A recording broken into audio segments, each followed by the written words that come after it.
So today we're just down in the greenhouse and thought I'd just show you how the chilies are coming along. You can see some of them have become quite tall.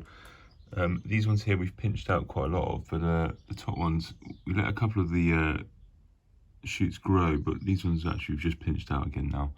Some of the other ones, smaller varieties, these are Habanero chocolates are coming on and they're starting to flower now.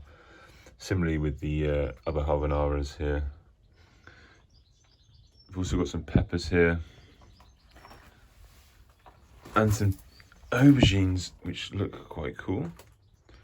But you can see here some of the peppers are coming on lovely now. What we might do is just let some of these grow a bit taller and then pinch them out again, but otherwise we'll probably just leave them now to let them grow. As the flowers open and the insects start to pollinate them, we should start to get lots and lots of fruit.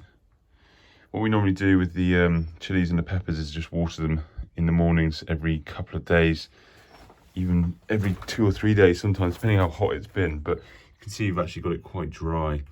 It's really important, I guess, to do that to keep the chilies hot when they're when the fruits have set. But when they're growing, important to water them quite a lot. So anyway, any questions? Give us a shout.